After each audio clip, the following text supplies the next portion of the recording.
Greetings, fellow gorehounds, and welcome back to a Blood Splattered vlog. I'm the Horror Guru. And I'm Count Jackula. And today we're talking about Ghostbusters Afterlife, the legacy sequel that has just recently came out last year that we didn't get a chance to watch because we were trying to go to theaters not much during the pandemic. Yeah, when Ghostbusters came out, we were like, well, it's either this or Candyman. Yeah. So we were like, we weren't going to miss Candyman. Yeah, so and we were like... Candyman, we had a bunch of friends that rented out a theater for it, so it was the safer option overall. Yeah. And we didn't necessarily have that option for Ghostbusters. We did not. No. You know. So we might have changed some things, but... Wait, maybe. But we watched it now because it has finally hit various video on demand services. So if you want to go watch it for yourself, you can for a price. Yeah, $20.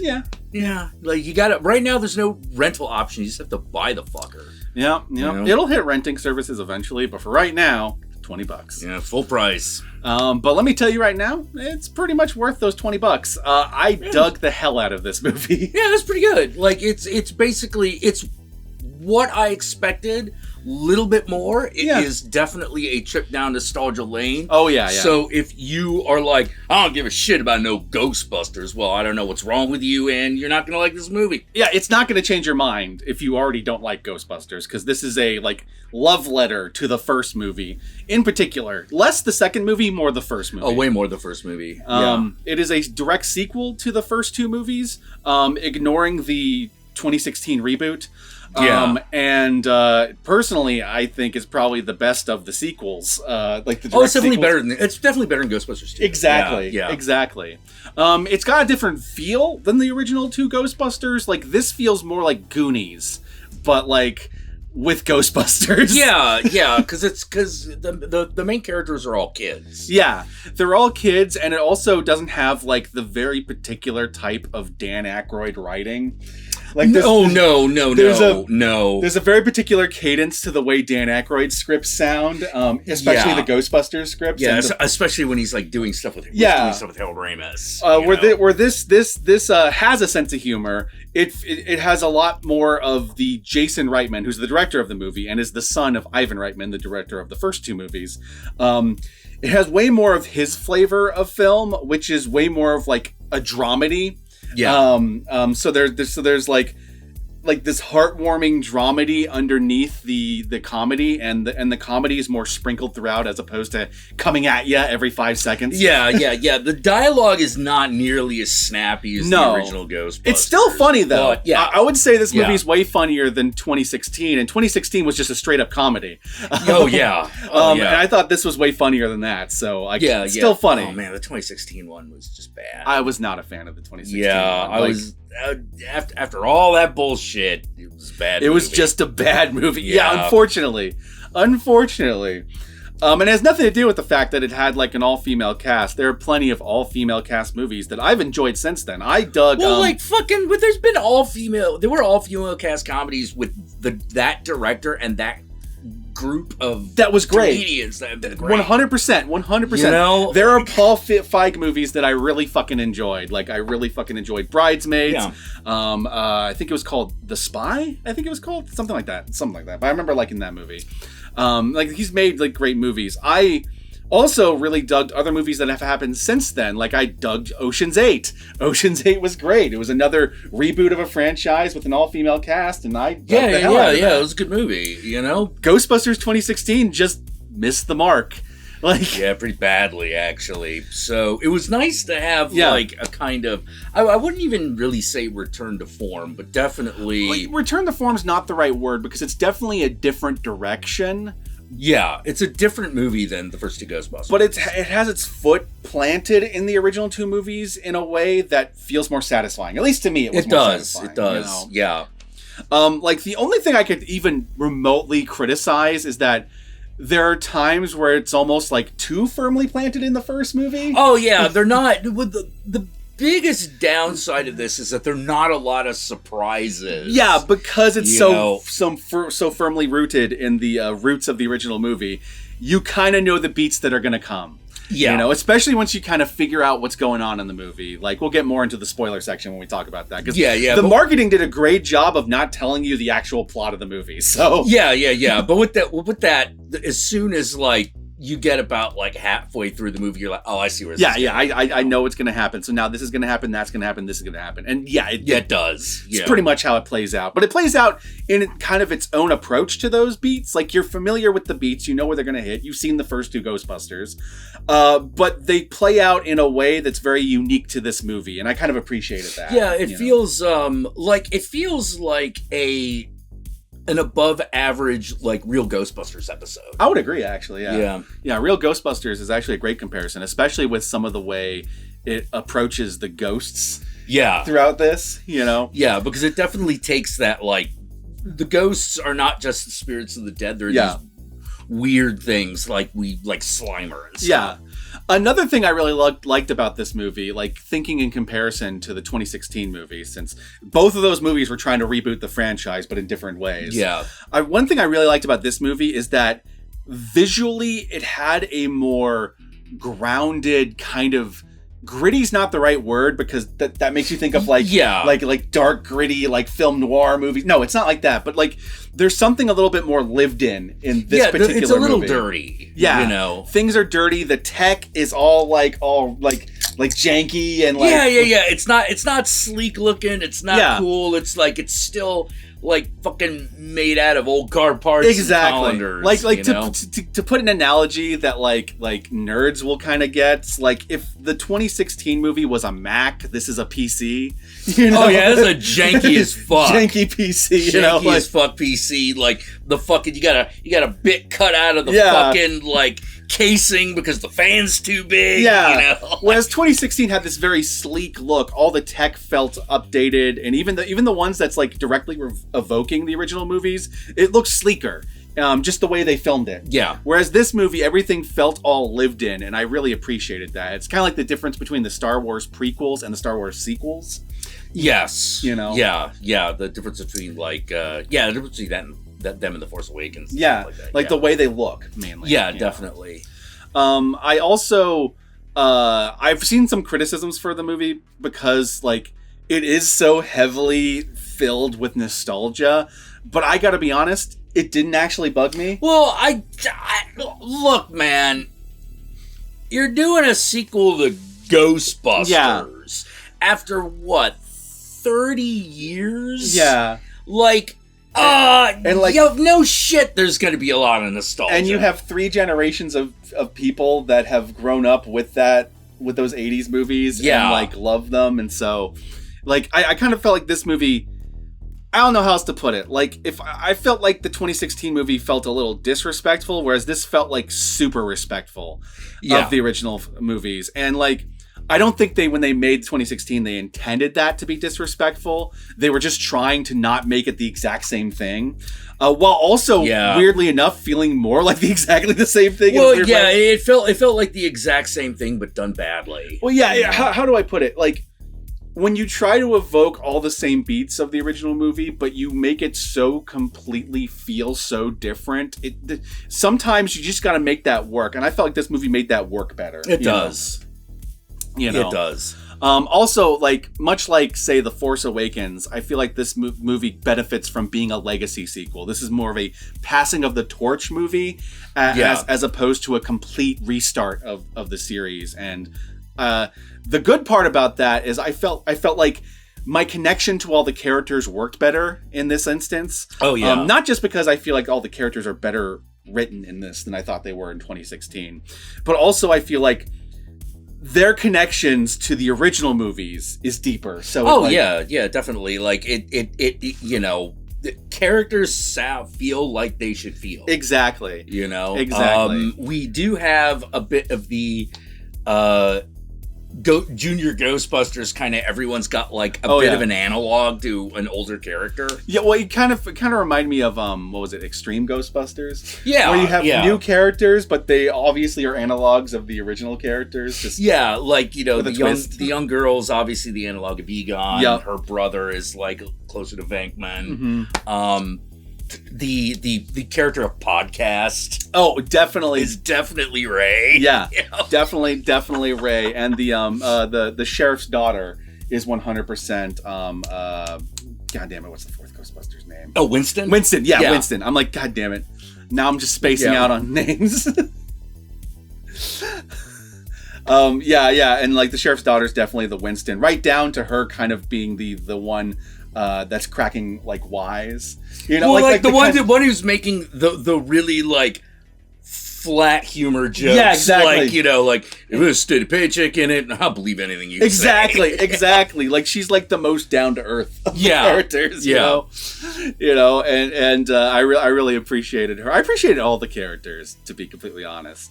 I've seen a lot of people talk about like how special it was that the little girl was neurodivergent in this movie, and I don't think a lot of people remember that both Ray and Egon are kind of presented as neurodivergent. Oh yeah, definitely. Movie. People didn't have the language. Have the word for it. We didn't have the language. But I like that about her because it continues something that was started in the original movies and continues through her in this one. And I really dug that. Like Egon's got a very bad sense of humor. Yeah. Yeah, exactly. Oh my God, the little girl's bad jokes are amazing. Yeah. I love them. I'm a sucker for terrible jokes. I love an expertly delivered terrible joke. Yeah. Those are some of my favorites. Yeah. It's why I love horror hosts, They're masters at that. Yeah. Yeah, the perfectly timed terrible joke. Exactly. The Elvira style. Yes. Yeah, the Elvira, the Svengoolie, all the greats. Yeah, the big downside to this movie, like the double-sided coin of it being such a legacy sequel, is there are so many beats. Force Awakens suffered from this too. Yeah. Where there are so many beats that are evoking beats from the original movie that there is a feeling of been there, done that with some things. Yeah. There's definitely a point at which you're just sort of like, okay, we know what's going to happen. It didn't really bug me too much. Like it bugged me more in The Force Awakens than it did here. And I think that's partially because they did a good job of making those beats have their own unique feel in this movie. Well, yeah. Even things that were done that were like pretty much right out of the original Ghostbusters still had a twist to them. Absolutely. Plus the foundation was different enough. Like with the original Ghostbusters, you have like this group of assholes and scientists and con men teaming up together to form their little small business. So the whole like first act is completely different in this movie. Oh yeah, definitely. Because we're dealing with a bunch of kids. Their circumstances are different. Their motivations are different. Their characters are different. So like the foundation was different enough to where even when you started hitting some similar beats, they still hit differently. Yeah. It still felt different because they're... Yeah, it's a slightly different story. Same way with the characters evoking feelings from the original characters, like mirroring certain elements of original characters while still feeling like their own characters, if that makes sense. Yeah, like man, I saw a lot of fucking people talk about how dog shit this movie was. I've seen two types of people that were more down on this movie. They're the people who just thought it was dog shit, right? Right. And then there are the people that like 2/3 of it. And I kind of get where the people who say they like 2/3 of it are coming from, but the things that bothered them didn't bother me as much. Oh, okay. Were they just like bothered by the fact that like the last third of the movie, by that point, you kind of know what's going to happen? You kind of know what's going to happen, and also that's where like all the heavy nostalgia stuff happens, and like oh yeah, definitely. Like some people found the nostalgia stuff to be a little eye rolling. Personally, I was crying. Like I was, it was making me tear up and feel like a little kid again. Yeah, so exactly. What the movie's it's what's supposed to be. Exactly. So for me, I liked it, but I know that there was a lot of people who found that stuff really eye-rolling. It's definitely a love letter to the director's dad's movie. Yeah, like if you're the kind of person who like you get like a really cool dramatic establishing shot of like the Ecto-1 and that makes you eye roll because they're referencing this thing from the original movie. If that kind of stuff bugs you, then this movie's gonna bug you. Yeah. But if that kind of stuff makes you smile, then you're gonna dig this movie. Just like, hey, watching a Ghostbusters movie again after you know, all these if years. like jokey references to lines, like having a character ask someone who they're going to call. Yeah. Like if things like that make you eye roll or cringe, then you're not going to like this movie. But if references like that make you laugh or make you smile, then you're going to dig this movie. Yeah. You know? Absolutely. You know, like, oh God, I don't know why, but I all of a sudden found myself thinking about that line from the original, you know, but if we're right, if we're right, you will have saved the lives of millions of registered voters. Absolutely. Oh, oops. Apparently falling right over there. Yeah. So anyway, we're going to move on to the spoilers soon because we're kind of having to talk around the more spoilery elements because, again, the trailers did not reveal most of this stuff. So right, we're going to talk more about it in the spoiler section. So if you're going to need more, just stay tuned for the spoiler section. This movie is currently available on various VOD services. It's going to be like $20 to buy it. Yeah. If you want to wait for it to be on the rental thing, then you can do that. But trust me, owning this movie, if you like anything we've said so far, or if you have taste similar to ours, is going to be worth owning. It's going to be 100% worth owning. With that said, no dead animals that I recall. No. Well, not real ones. Well, yeah. I mean, I'm not sure. You know, if ghosts, I don't know if monster animals count. I'm not sure if monster ghost animals count. Yeah. But like no more dead. Okay. There's no scene like, was it Ghostbusters 2 or 3 that had like the mink fucking like coat? I forget which one. Oh my God, that was the second one. I actually love that. Yeah, shot. yeah. There's no scene like that in this or anything like in that nature. This movie. I will say this movie feels more like a heartwarming family movie in a way the original Ghostbusters didn't.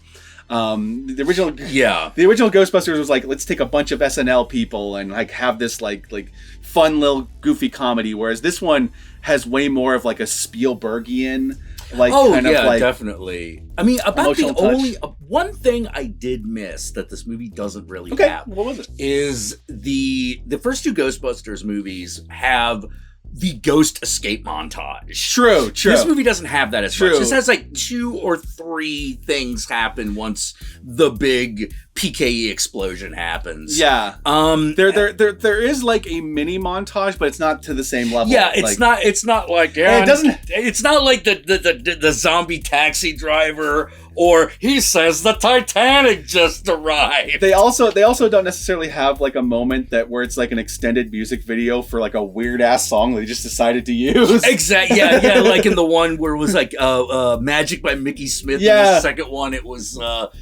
Flip City by Dougie Fresh, I think. And I think this is ultimately why it doesn't bug us as much that like some of the beats are similar, because some of the beats we were kind of hoping for. Yeah. Like that's one I could have stood them having in. That's another beat I could have added. Especially if you do your own twists on the little like montage with the weird things happening. Yeah, exactly. Like it had a little bit of that, but like it could have gone way further. You could have had a whole fucking. It definitely needed like to do the thing the first 2 movies did, where it was basically like a little mini music video that goes on for 2 minutes. Yeah, exactly. Like like the fucking mink coat. Yeah, all that shit. Stuff's great. And with that said, my fellow gorehounds, let us move on to the spoilers. All right, well, you want to spoil first? All right, I'll spoil this first. So the entirety of this movie basically follows, spoiler alert, Egon Spengler's granddaughter and grandson, as they basically uncover his legacy and try to figure out why he moved out to this farm and abandoned his family and friends, and why he was obsessed with the idea of the apocalypse. That's basically what the core of this movie is. Now, that part kind of is implied in the trailer. It's never outright stated, but it's pretty implied in the trailer. You see like Spengler's like jacket, right? Yeah, exactly. So you're like, all right, it's got to do with Egon. The part that's not in the trailer is that the apocalypse that he is trying to stop, it turns out that what they stopped in 1984 with Gozer the Gozerian was one step in a series of steps that leads to the ultimate apocalypse. Yeah. In which Gozer officially comes back. So basically, once again, the characters are dealing with Gozer.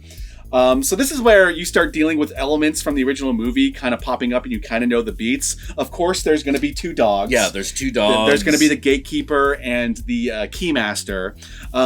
The question is, when you're watching the movie, is like, okay, I know we're going to hit these 2 beats, but who's going to be the gatekeeper and who's going to be the keymaster? It eventually ends up being the kid's mom and their school teacher, their summer school teacher, played by Paul Rudd, who's probably my favorite character of the movie. Oh yeah, I love the shit out of Paul Rudd in this. I was a little sad that he didn't actually say the line, "I am Vince Clortho, keymaster." Okay, that would have been cool.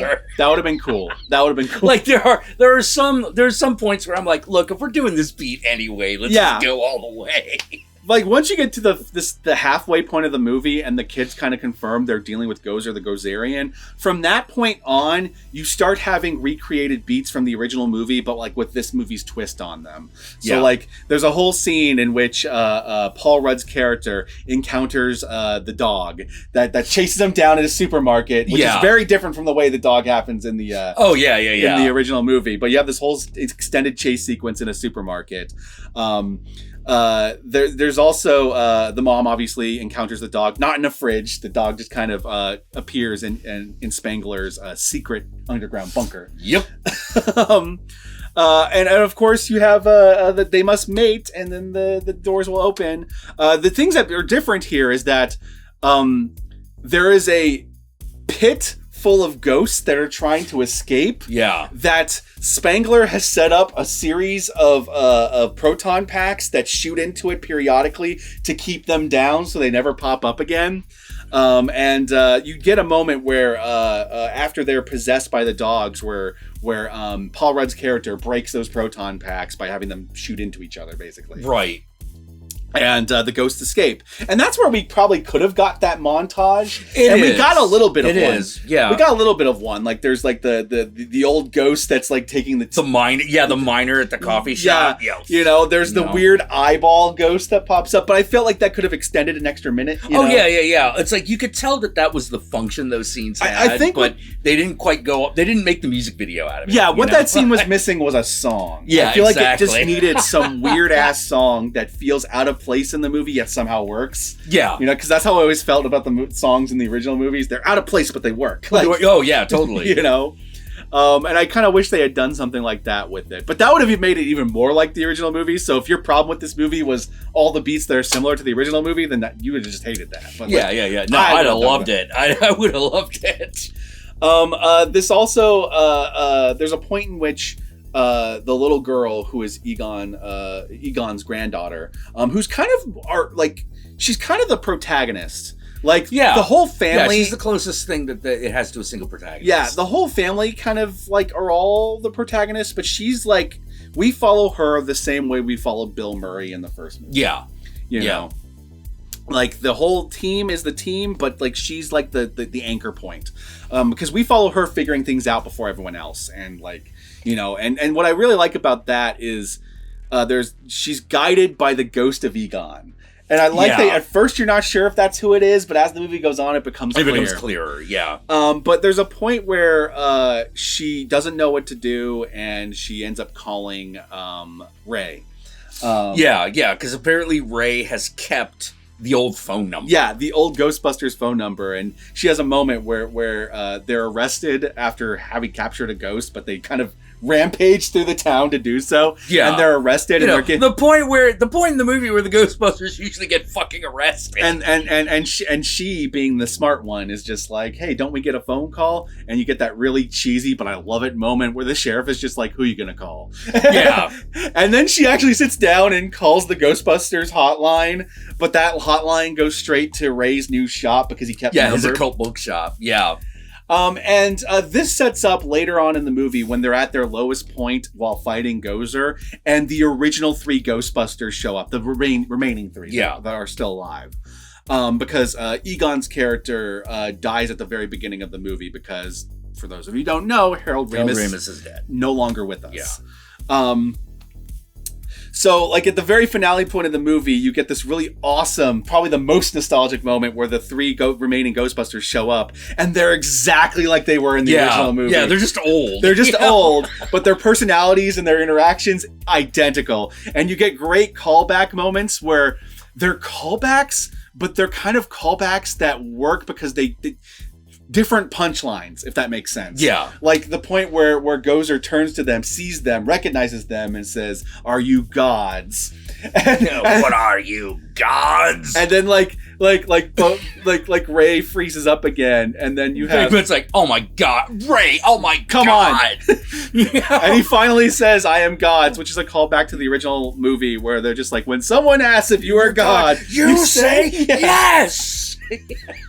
And so I liked that they were callbacks, but they weren't complete recreations. There was different takes for it. But I also liked is I feel like some people felt like the inclusion of the original Ghostbusters took away from the characters that this movie developed, but I actually don't think it did. No, because like at the end of the day, like they're really young kids. Yeah, and also a big part of it is that the pivotal moment, the iconic moment where they finally like come together and defeat Gozer only could have happened with these kids having gone the way they are. Yeah, exactly. And the most emotional moment only works because of who these kids are. And that emotional moment being when the ghost of Egon shows up. Yeah. You know, when the ghost of when the CGI version of Harold Ramis shows up, and it's really good CGI. Yeah. I actually suspect that it might be one of those like super awesome makeup jobs. Actually. Well, like they did with Halloween Kills. Yeah, I wouldn't be surprised. Now I know a lot of people. That's the moment where you either tune out or you love it, and I loved it. Yeah. He showed up and he's helping hold the proton pack with his granddaughter, and that moment touched me so hard. Yeah, because it's not only a touching moment for the audience, it's also thematically relevant to the character, like her connection to Egon, because her whole thing is no one really quite understands her. Like she's just like Egon in that she's a super fucking nerdy character. She's neurodivergent and awkward. No one knows really how to deal with her, and everyone's always put off by her, whatever. But her grandfather understands her. Yeah, you know, her grandfather has also encouraged her in a way that no one else has, where it's just like, hey, like this Ghostbusters thing, this is applying your science in a way that that makes sense because you're also very much a young little scientist, you know. Yep. And I thought that was very touching. It's one of those things where it's like, it's a very fan-servicey moment, but one that's earned. Yeah. It's kind of like to compare it to Force Awakens again, it's Han Solo dying. Yeah, you know? Han Solo died. Yeah, I would agree. It's a very intense, emotional moment that is a huge fan servicey moment in that it's emotional service. It's emotion that will hit the audience the most, but also for the characters as was developed in that movie, it's also well earned. Yeah. You know. Yeah. I would actually say this felt like way more natural than Han Solo dying. I would agree. You know? I would agree. I would say that overall this movie works better than The Force Awakens, and that's even like ignoring the sequels and however you feel. Yeah. I feel like this overall felt like a better foundation because more importantly, this feels like a complete movie. Yes, it's not relying on the next movies to answer questions. That this is a complete movie. You know, exactly. This gives you all the answers, all the character arcs come together, and there is room as well as a teaser at the end for a potential sequel that they could do. Yeah, if it goes that way. And I kind of hope they do because I want to see these characters in a scenario that doesn't involve a villain from a previous movie, if that makes sense. I would love to see a new villain. You know. I was kind of hoping we would get that here. I was hoping that once it turned out, like once it became clear it's Gozer because we start seeing the dogs on the wall and stuff like that. I'm like, this is what people were talking about when they were talking about the nostalgia and they were talking about liking 2/3. I'm like, okay, I get it. But the movie kept going and I kept enjoying it, so it didn't really matter. But I will say this, I hope next time around they don't just like redo Vigo the Carpathian. Like I hope. Oh God, I would hate that. I hope next time. I hope next time they come up with a new villain, a new thing centered around these characters, and let these characters grow in their own kind of environment. Yeah. I really like. There's so many great like ideas that they could they could do. Oh, yeah. Like, I still keep saying the Collect Call of Cthulhu. Oh, that would have been cool. You know? like taking some storylines that were from, like the cartoons and, like, adapting them. Yeah, adapting them and expanding them the whole You could film. totally do stuff. I'd totally be down. I'd totally be down, you know? I'd totally be cool with that. I just want them to, like, not just fight the same villain over and over again. Yeah, even though this was a really good recreation of Gozer. Yeah. I'll say this, though. I liked this version of Gozer way better than that really boring character from the reboot. The 2016 one? Well, it was like, okay, I get that you're trying to do something different. You have a human villain this time, but God, did I hate that character. I just well, it's like, you're just sort of like, oh, I guess he's bang, all right. You know, if you want to do like a human villain that's creating a ghost scenario again next time around, I'll be down for that. Just make it a better character than that character. Yeah, I thought that's what they were going to do with like Evo Shandor. Oh, he yeah. shows up and then Gozer just fucking tears him in two. Fucking J.K. Simmons cameo. J.K. Simmons.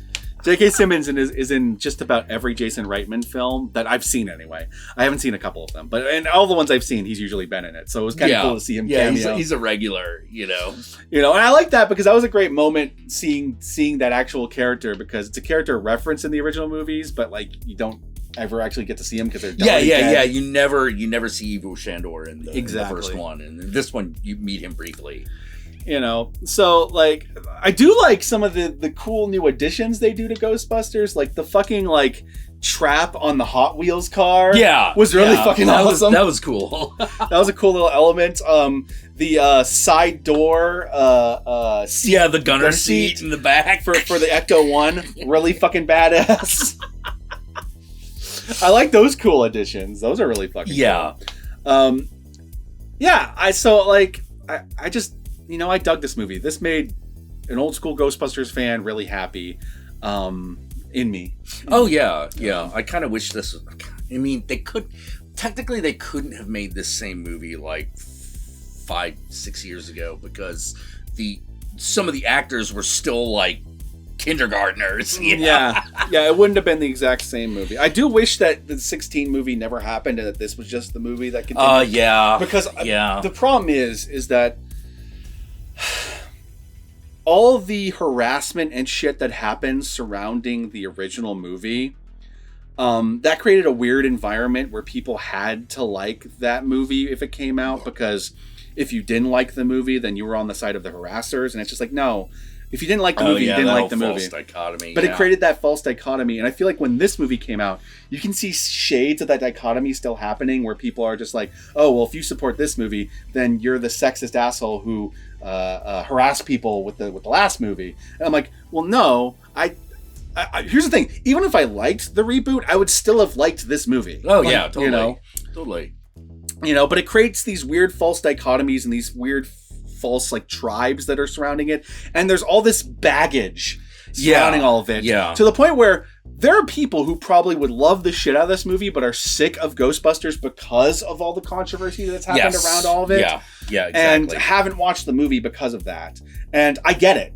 Yeah. Like when they first announced this movie, I was excited about Jason Reitman, but I did have reservations because I remember what a mess it became with the 2016 movie, and the fact that the movie turned out to actually be bad just made the mess worse. Oh yeah, you know, absolutely. It's upsetting to go like, wow, this movie everyone was arguing about just kind of failed on every level. God, like what I hate about it is that for all you people that are fucking like that were just sexist who were mad about a female Ghostbusters movie, or all the people that that just weren't into the idea of a remake of Ghostbusters to begin with. Man, if you guys had like just chilled out leading up to the release of that movie, it would have just came out like a wet fart and no one would have cared. Yeah. You know, it would have just came out like a wet fart. They would have rebooted it in a few years and you would have got what you wanted. But man, people could not keep their chill. No. They could not keep a grip on the shit.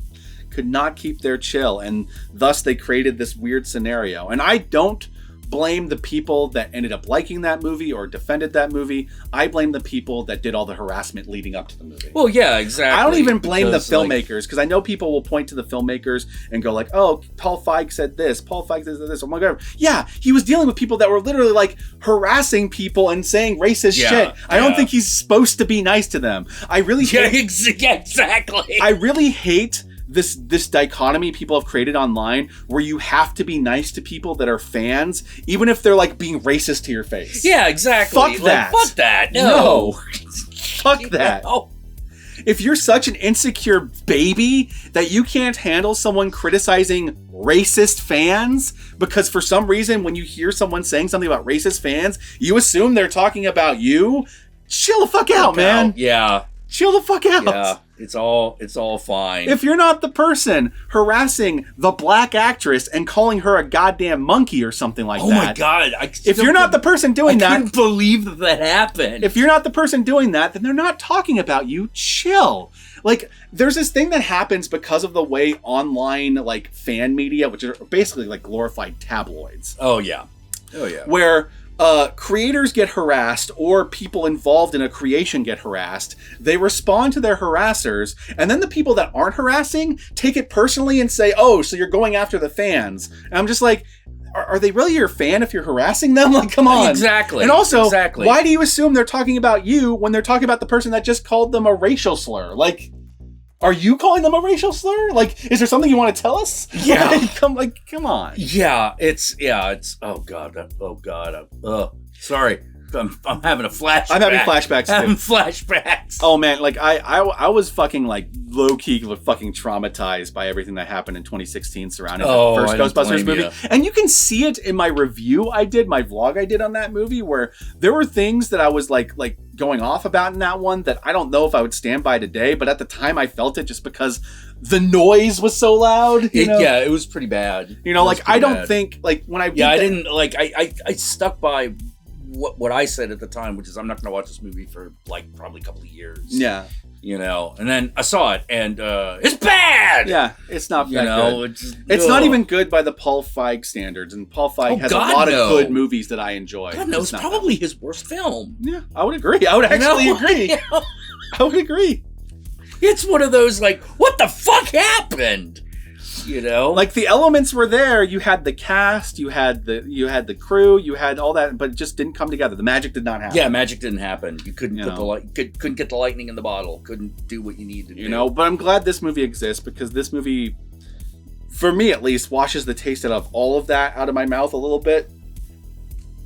Yeah, because you're like watching. It's just a fun movie.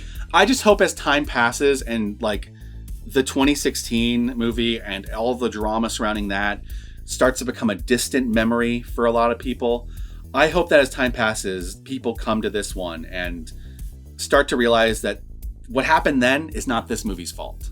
Like Jason Reitman didn't say, oh, fuck your movie starring all women, because he made two of the main characters of this movie that were part of the 4 Ghostbusters in this women, and one of them a woman of color. So and one of them a neurodivergent woman. So like obviously he could have easily have just, if he really wanted to say screw that movie, he would have just made it a group of guys again, and he didn't. No, he didn't. I also think that I also was glad that they took they kept the archetype of like the science girl with the weird sense of humor. Oh yeah, I love, because the best part of the 2016 movie is God, what's her name? God damn it, the SNL comedian who played. Is it Holtz? Holtz. Is that her name? Yeah. Holtz. Feel free to correct me in the thing below, but like, what's her name from SNL? Like her character. Actually, a lot of those actors have been on SNL. Anyway, the point is, that was the greatest character. Is the goofy fucking tech chick. Yeah, it was Holtz. Yeah, Holtz. She was awesome. And I'm glad that there was a goofy tech chick in this too. Yes, I like that. They're also like, you could also tell that the actress playing this character was like, all right, I'm gonna study Harold Ramis in Ghostbusters. I'm playing his girl he got. I'm playing his granddaughter, so I'm gonna have shades of him, and I have the same condition that he has. So let's do this. Yeah, I'm just gonna be. I thought she did a good job of evoking Egon while also making the character her own. Oh yeah, it's a very different character. Very delicate tightrope to play, but she played it very well. Oh yeah, and so did Jason Reitman and whoever his co-writer was on this.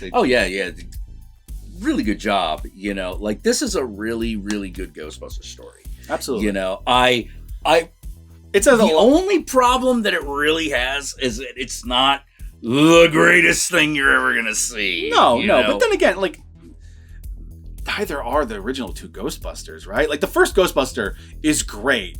Absolutely. Right, yeah. But the second one's it's okay. I like the second one. I like this way better than the second one. Yeah. Even though I'm a huge fan of the second one. I'm a Ghostbusters 2 apologist as well. Yeah, absolutely. Absolutely. There's a lot to recommend that film. I can recognize its flaws though, because there's some janky shit in that movie. Oh yeah, totally. Not the least of which is just the villain himself. Yeah, Vigo. Vigo the Carpathian just wasn't as cool as Gozer. I would agree. By a country mile. I would agree. Anyway, my fellow Gorehounds, you know that we recommend this movie. We absolutely recommend this movie. So go check it out for yourself. And with that said, where can they find you, Count Jackula? Do you hear strange noises in the middle of the night? Will you follow me at twitch.tv/count_Jackula? Have you ever seen a ghoul, specter, or ghost at Counting Jack on Twitter? Or how about the unexplained presence of socks in your kitchen drawers? That would be Instagram at Satanic Jackula. And what about you? Y'all know me. I'm the Horror Guru. You can find me at the Horror Guru on Twitch, on Twitter, on Instagram, and Facebook. Just look up the Horror Guru or Blood Splattered Cinema, and I'll be there. Be sure to like, comment, and subscribe, and don't forget to ring that notification bell so you're notified of my videos immediately upon their upload. And if you'd like to help out either of us more directly, then be sure to check out our Patreon pages. And remember, if you decide to go the Patreon route and subscribe to us on Patreon, even $1 a month can go a long way. And with that said, my fellow Gorehounds, what do you think would be a good hashtag for this one? Hashtag, we're ready to believe you. Okay, if you made it this far into the vlog, then I want you to comment below, and be sure to comment below using the hashtag, we're ready to believe you. That way Jack and I and the whole world knows you watched this vlog all the way through. And with that said, my fellow Gorehounds, we're just going to do one more vlog this week, but it's going to be for a really awesome movie, so stay tuned for that. I almost said hashtag my uncle thought he was St. Jerome, but I thought that might have been... A little wordy. A little wordy, yeah. Are you Alice menstruating right now?